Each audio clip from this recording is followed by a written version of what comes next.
What's going on, guys? Welcome back to the channel.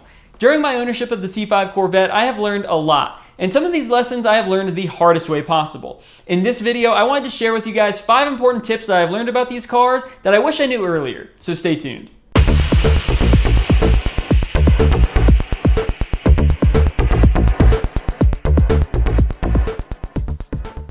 Let's jump right into it, starting with number 1. If you're getting your clutch replaced or if you have the transmission out for any reason at all, do yourself a massive favor. You want to spend the extra money to replace your slave cylinder and add a quick bleeder to your car. The slave cylinder is buried deep, and if it fails later, you're looking at 8+ hours of labor just to get back in there. And adding a remote bleeder makes maintenance a breeze instead of a nightmare. Normally, to bleed the slave cylinder correctly on this car, you're going to need to jack it up, pull down the front of the exhaust, and then you're going to need to take down the torque tube tunnel plate. And then the bleed valve is a blind reach on top of the bell housing. And because this is such a pain, a lot of people skip this entire process and do what's called the Ranger method. The process for the Ranger method is basically just taking a turkey baster and putting it into the reservoir and sucking out the old fluid and putting in new fluid. And then you just pump the clutch pedal a bunch of times until you cycle it through. And although this does help to keep your fluid fresh, it's not really bleeding the system.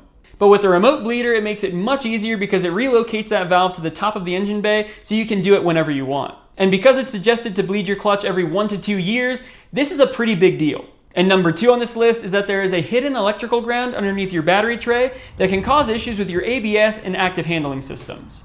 Many people will see these 2 lights pop up on their dash and they immediately think that it's the EBCM. And a lot of times it is. But first you want to make sure that you check this ground because sometimes it just needs a good cleaning. So don't freak out and think that you need to buy a new EBCM immediately. Over time, battery acid and moisture can corrode this ground, and this leads to all kinds of electrical gremlins. So if you remove the ground, give it a good cleaning, and reconnect it, this can save you hundreds of dollars. Now the third one is a secret option in your Driver Information Center, or DIC. Most people don't have OBD2 scanners, especially not in their glove box when they're driving around. So if a trouble code pops up on the dash of your C5, you're probably going to want to know what it is right away. Luckily, the engineers at GM thought about this and they added a secret menu in the DIC for diagnostics. By holding the options button and pressing fuel 4 times, this will bring you into the diagnostics menu.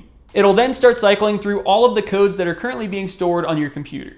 And if you press options again, this will bring you into manual diagnostics where you can scroll through all of the codes manually, and this will save you a ton of anxiety.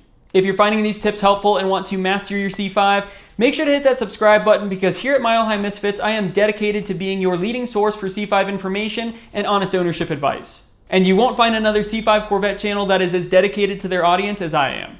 But let's get back into it. Now, moving on to number 4. One of the biggest gripes that I had when I bought this car is the massive amount of drivetrain vibration and wheel hop that I got when I was doing burnouts and launches. I mean, who wants a sports car that feels like it is shaking apart when you're driving it hard? That is literally what this car is for. Well, thankfully, I was able to fix this issue using the HPI differential mount. It firms up the rear end and puts the power to the ground without that aggressive drivetrain vibration. If you plan on driving your C5 hard or taking it to the track, this diff mount or a similar brace is a must-do mod. Finally, tip number 5. Protect your windshield at all costs. I recently got a nasty rock chip in my windshield and I got it repaired at Glass Doctor here in Colorado Springs. And I have to say, they did an excellent job. But when I went there, I found out that OEM glass for these cars is discontinued and it's still pretty rare to find from aftermarket distributors. Especially if you have a heads-up display like me, this glass is even more rare to find because it has a special coating on the inside face of the windshield to reflect the heads-up display properly. And obviously when you go with aftermarket glass, clarity and fitment are going to vary, because things like bend tolerances are a little bit more generous than OEM. The person that was helping me at Glass Doctor looked for a new windshield for me just in case the chip on mine cracked out. And the cheapest one that they could find was $1,500 across the country. And again, this was for the heads-up display specific glass. But luckily, my rock chip repair went smoothly, and you can hardly even tell that it's there now.